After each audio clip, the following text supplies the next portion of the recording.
Good evening, everyone. In the previous session of consumer behavior, I explained about the Maslow's need hierarchy. And I also explained how this Maslow's theory of motivation can be applied in the marketing aspect. So that was the topic in my last session. In this session, I am going to discuss the last topic related to motivation, that is called motivation research. And then I am going to start a new topic which is called personality. So let's begin the session. So what is motivation research and why it is needed to be conducted by almost all the organization which provide goods and services for the consumers? So first of all, I am going to give an introduction regarding motivation research, how it was created, who created, and then I will explain why it is so necessary for every organization for conducting motivation research. Okay. So first of all, psychology Ernest Ditcher applied the techniques of psychoanalysis to marketing. So psychoanalysis is are those this is the technique which is used to understand the psychology of a human being. So Ernest Ditcher used psychoanalysis, the different aspects of psychoanalysis in the marketing aspect. So he collaborated psychology with the marketing aspect. So with this kind of research, with this kind of technique, he created a $1 million business in which he started giving advice to different organization, advice to different companies regarding selling their products based on the real motives of the customers. So according to Ernest Ditcher, what is the real motive of a consumer? See, when you purchase a product, there must be some kind of hidden motive regarding purchase of a product. For example, a person has purchased a car. What is the basic purpose of a car? It specifically makes the traveling aspect more easier. More number of people can travel within a car. If we compare car with two-wheelers or bikes, so definitely it is better option than a bike or a scooter. So basically, with the help of a car, three or four or even five people can travel from one place to another, whether it is means without facing any kind of inconvenience that people usually face if they go through two-wheeler or a bus or any kind of public transport. So that is the basic motive behind purchase of a car, but there are also various hidden motives. So basically in India, what is the basic purpose of purchasing a car? Usually in India, car represents higher status. People having higher income are considered to have higher level of status. And in order to show that to the society, show that to the neighborhood, they purchase an expensive car. So car is purchased for various kinds of motives. When Tata Nano was launched, the basic motive was to give a car to a family of four or five so that the traveling can become more convenient and the car is produced at a very low cost. They have initially started the Nano project to create a car within represents the status of a person, the status of a family. So because of that aspect, Tata Nano could not reach out to many consumers because many of the people thought that if we purchase a Tata Nano car, it won't show our status. It will definitely reflect that we have very low income. That's why we have purchased a car which is around 1 lakh or 1 lakh 50. So people started rejecting the idea having a cheap car because car needs to be expensive to reflect the status, whether it is 3 lakh, 4 lakh, 5 lakh, 10 lakh or even more than that. Same way, that is the hidden purpose or hidden motivation or hidden motive behind purchase of any product. Clear? So we need to understand the subconscious real motive of a consumer so that each and every organization can provide goods and services that can actually fulfill the real motives of the consumers. That was the opinion, that was the point of view, and that was the concept which Ernest Ditcher has uh, not Ernest Ditcher have used and started his business. Okay.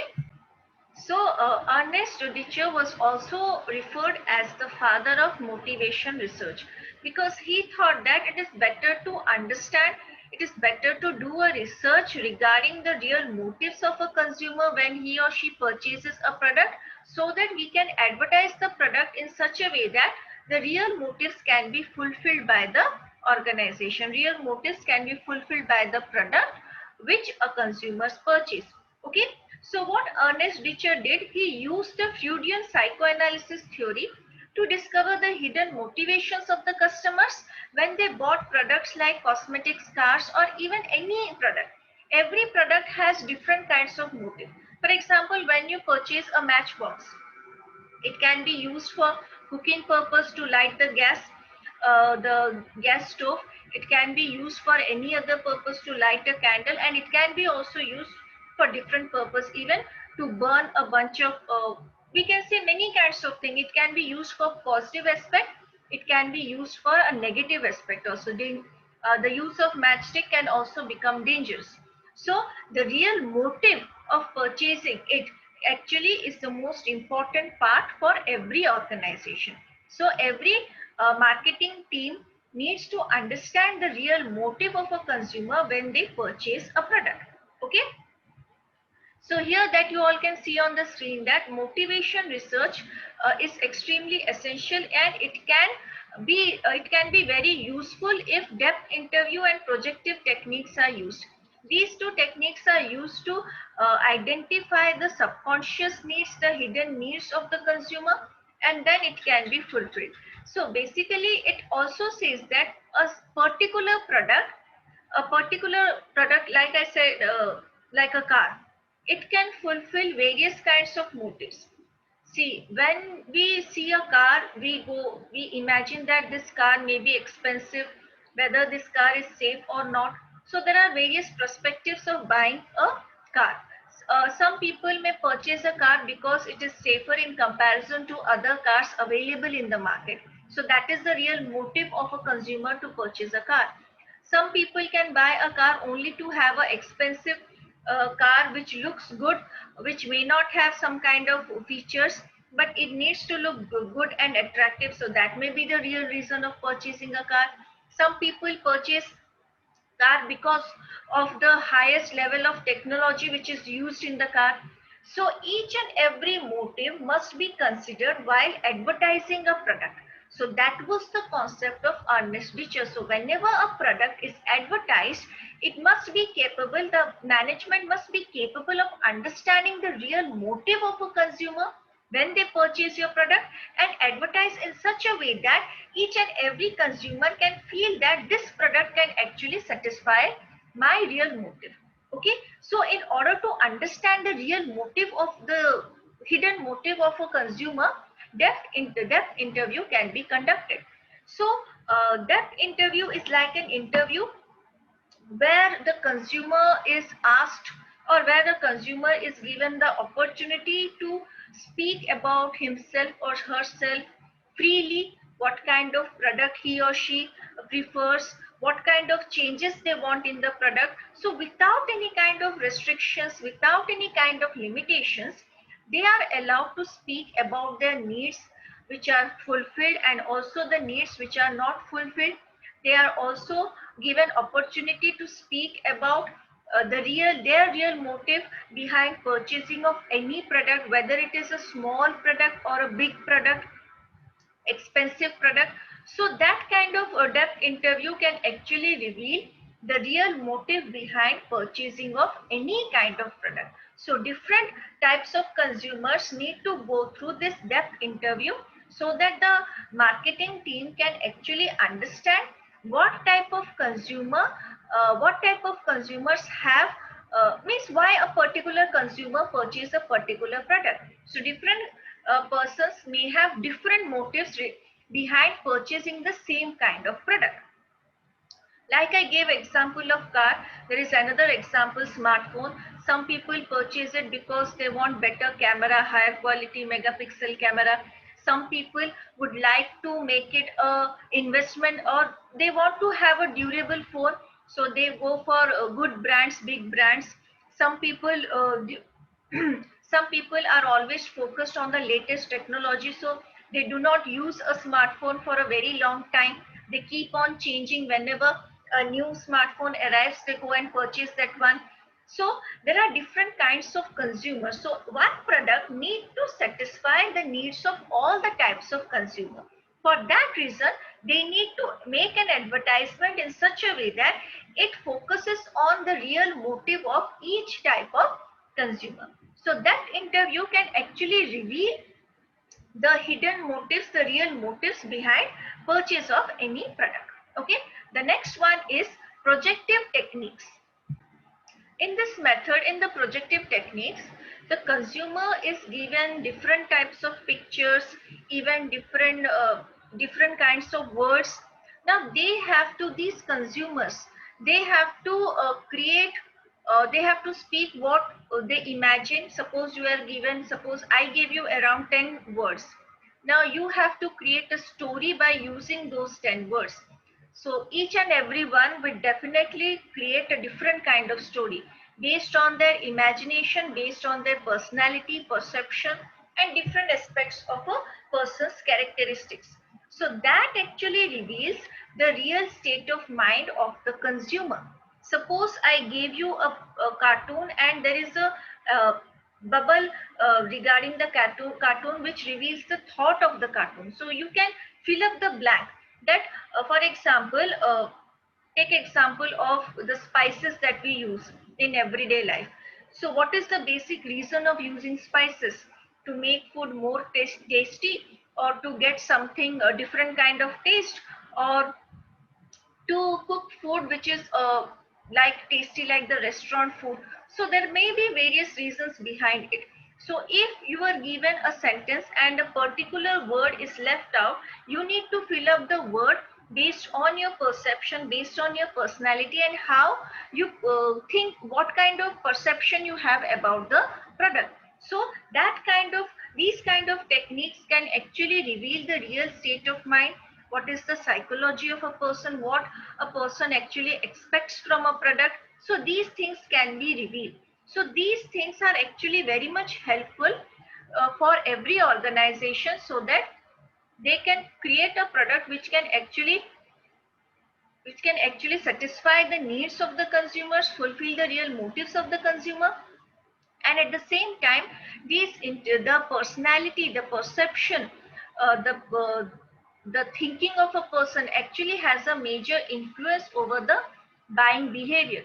So if an organization want to increase the sales of the product, want to create a stable position for the product in the market, they need to understand the buying behavior of every consumer. And in order to understand buying behavior, they need to conduct motivation research, so that they can get sufficient data regarding it, and they can create and make modifications in their product to make the consumers, or to satisfy the consumers in different ways. The same product can be used to satisfy different kinds of people in different kinds of way. So these are the two techniques which are used for conducting research regarding the real motives of a consumer while purchasing a product. The next aspect regarding motivation research is the revival of motivational research. So usually, initially, when this concept was termed by Ernest Ditcher in the early 70s, his concept was dismissed, and his perception, his psychoanalysis, the combination of psychoanalysis and marketing was dismissed by many people, and his techniques were actually forgotten. He was not given the credit which he actually deserved, because they did not think that this concept is so useful for the organization which produce goods and services to satisfy the needs of the consumer. So that was their perception, and his idea, his research, motivation research concept was dismissed by many authors, many organizations, stating that it is not that effective and useful to the organization. But in the year 2011, the economist that has actually revealed that even though Ditcher's name has been forgotten regarding the marketing research aspect, but his ideas and his concepts are still used by many organizations. But that kind of credit is not given to Ernest Ditcher. His research, his ideas, his views are used, but the level of credit that the person must get, the person did not get that kind of appreciation and credit for his creation. But still, many organizations are still using the concept, using motivational research, and benefiting from it by providing and modifying different kinds of products to the consumers. So nowadays, many organizations conduct motivation research in various ways, because with the help of internet now, online research can also be conducted, which is also very convenient. They do not have to spend a lot of time. They can easily collect data. So they can be in touch with the consumers on a regular basis. They can keep getting feedback from the consumers. They can go for different kinds of surveys and interviews, so that can actually be used for understanding the real motive of the consumers when they purchase a product. So that's why even if motivational research was not appreciated in the initial years, but still each and every organization use different aspects of motivational research to understand the psychology of the consumers, so that they can provide many kinds of products which can satisfy the needs of the consumer. Okay, so this is all about motivation research. Like in the beginning of the session, I said that I'm going to explain the last topic of motivation, and then I'm going to start a new topic of the second unit, that is called personality. So motivation research is actually the last topic of motivation. Clear? The next topic which I'm going to discuss is personality. So first of all, everybody must have heard this term many times in their life, that is personality. So what is personality, and why this term, why this concept is created, or why this concept exists? So first of all, the term motivation, the concept motivation has actually arisen from the human difference. No human being is completely similar to other human beings. Two human beings are may not be completely different, but they have at least some kind of difference. Each and every human being is different from another. Either there may be few differences, there may be similarities, but there must be some kind of difference between two people. And because of this human difference only, the concept of personality has arisen. So philosophers from many years are trying to figure out what is the basic constituent of personality, how a personality is created. But even with so many research and so many philosophers putting in their efforts to understand the reason behind the difference in personality in human beings, it still remains a mystery for everyone. Because as a human being, our personality is influenced by many elements, many factors. And there may be chances that some of the factors are even unknown to the philosophers, to the people also. So most of the philosophers have emphasized the influence of the dual influence of heredity and early childhood. Heredity means which comes from our genes, from our family members, from our forefathers. So that is the basic concept. Our personality may be similar to the other family members, because we belong to one family, we have the same kind of genes. So that may be one of the reasons behind personality. And there is another aspect, is that early childhood experience. So many philosophers have also suggested that, because in the childhood, if because most of the people have different kinds of childhood. Some people have faced many difficulties, some people have gone through it in a very easy manner, or they have already spent a luxurious life when they were child. So each and everyone's childhood has also contribution towards the personality. So basically, philosophers have focused that our personality is heavily influenced by our hereditary, whether it is hereditary, and it is also influenced by the childhood experience. but others have completely focused on various other elements like social and environmental influence.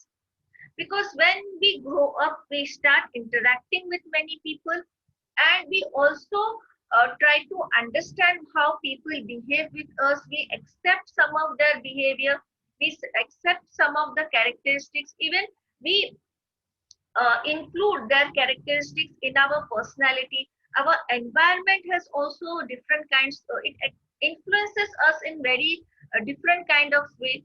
So uh, there is always a, we can say, different philosophers have actually focused on different elements. What actually creates personality?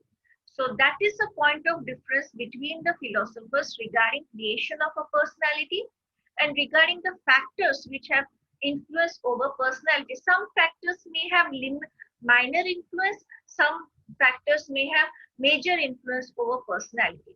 For example, you have seen an incident, it may influence you to a great extent, but it may not influence your friend in the same manner. So different factors influence personality of different people in a different way, to a different extent. So that may be also possible. That's why personalities are different. But why personality is important in marketing or consumer behavior? Because our personality plays a major role in our buying decision.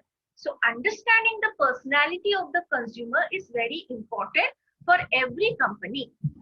So that's why study of personality, research regarding different kinds of personality is also very important from marketing point of view. Okay. So personality can be defined those inner psychological characteristics that both determines and reflects how a person responds to his or her environment. So personality is something which is heavily influenced by the psychological characteristics. Our inner psychological characteristics actually determine our personality and how we reflect ourselves in the society, how we behave with others in different situations, how we respond to different situations. That is our personality, and it is basically our inner psychological characteristics, our mindset, our point of view, our thinking process, how we process things, what kind of perception we have.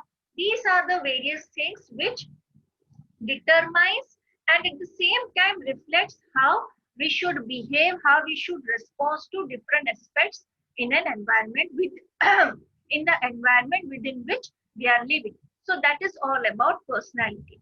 So like it is said that personality is very important, but first of all we need to understand the nature of personality. After understanding this only, it can be applied in the marketing aspect. So personality can also be defined as the distinct and relative enduring ways of thinking. Distinct means different ways of thinking. Related to each other, may not be related to each other. Every person thinks in a different way. And enduring ways of thinking means what? Our thinking, our point of view is very long lasting. It is not influenced easily by different aspects, by outside aspects or something which is going on around us. So our point of view, our perception, our personality is very distinctive from others. At the same time, it is very long lasting and enduring. How we think, how we feel, and how we react, how we take action. Uh, take action means how we react to our surrounding. That is the personality. How we behave in our real life situation, how we respond to the life situation. That is all about personality. So basically, it is distinctive and at the same time it is long lasting. The way we think, the way we feel, and the way we react in the different situations of our life. Based on these based on these factors, personality, the nature of personality has three aspects. First one is personality reflects individual differences. Okay, so personality, how it reflects individual differences. See, like I said, personality is like our inner psychological aspect, inner perspective, something. So these the constituents of personality, our point of view, our psychology is different from person to person, is very unique also. The way we think, the way we behave, it has some kind of uniqueness, and that is the only reason two people cannot have same kind of personality. They may have similarities in their personality, but we cannot say that two persons have completely same personality. They behave in the same manner, they react in the same manner. That is nearly impossible to find those kind of people who are completely similar to each other in terms of their personality. So there may be few similarities, but there are chances that there are maximum chances that there must be some kind of difference. Maybe in approach, maybe two people sharing same kind of point of view, but their reaction, the way they react to different situation may be different. Suppose two people having same kind of point of view, but when they come across a same situation, they may react in a different way. So that is the difference in the personality. So some of the aspects of the personality may be similar with others, but maximum number of aspects of personality are different from each other. So that is one of the first nature of personality, because it actually reflects the difference in the individuals. The next one is personality is consistent and enduring. Consistent, here it says that personality is very consistent. It does not change that frequently. We cannot deny that personality changes, but personality does not change frequently. It needs time. It needs different kinds of aspects to change the personality. So that's why personality is very consistent and very long lasting also. So from marketing point of view, how these aspect the nature of personality, that it is consistent and enduring, can be useful. For example, personality may be consistent, but there are also chances that with a consistent kind of personality, the behavior may change. So that may be a reason. So they need to understand, even if the personality of a consumer remains same, why does the buying behavior changes? There may be some kind of things that influence the buying behavior. Not some of the aspects of the personality are influenced, so that may need to be understood. So when a product is marketed for the consumers, they need to understand the personality of the consumer, what kind of personality people have. For example, it is very obvious for us to wear traditional outfit whenever we go to a function, family function or traditional function. But when we do not go to any kind of traditional function, we always wear clothes in which we feel comfortable. So our comfort is also there, but at the same time, we also keep in mind that we have to wear certain kind of apparel when we are going to some kind of different situation or some kind of family function or something. So our personality remains same, but our choices becomes different from time to time. So that aspect is very important from the marketing point of view and from the point of view of understanding the consumer behavior. And the last one is personality can change. Now you all can see that why these two contradictory types of nature, that personality is consistent, but at the same time personality can change. So consistent here means that it remains constant. You cannot completely change the personality. Some of the aspects can be changed, not easily, but it needs a lot to change someone's personality. Like different kinds of factors like social, economical, political. These are the various things, the people with whom we interact, people with whom we socialize, they have a major influence over our personality. And this makes also some kind of changes when we like we can say that personality can change uh, if some event actually happens in our life, sudden events or planned events, or it also changes when our age increases. With maturity, our personality, our behavior changes. For example, a person who wants to travel the world, who does not save money, who spend a lot on luxurious hotels and all that, but after they get settled down, they get married, when they start a family, their priority changes. So they start saving some amount of money for their future. Their traveling is reduced. The way they used to travel when they were young, and now it has reduced after they had some kind of responsibility. So happening of certain events, whether planned or unplanned, changes our personality. And our gradual increase in age also impacts our personality. When we become more and more mature, our personality changes. So it gradually changes. It does not change very suddenly. It changes very gradually, but at a consistent level. So personality is consistent. Our core personality never changes. But some of our behavior, some of our buying behavior, the way we react to different situations, these various aspects of our personality changes with time, with happening of different kinds of planned and unplanned events. Okay, so this is all about the nature of personality. In the next session, I am going to explain the major factors which has influence over the personality and how it is related to consumer behavior and marketing aspect. So that's it for today. We will meet in the next session. Thank you.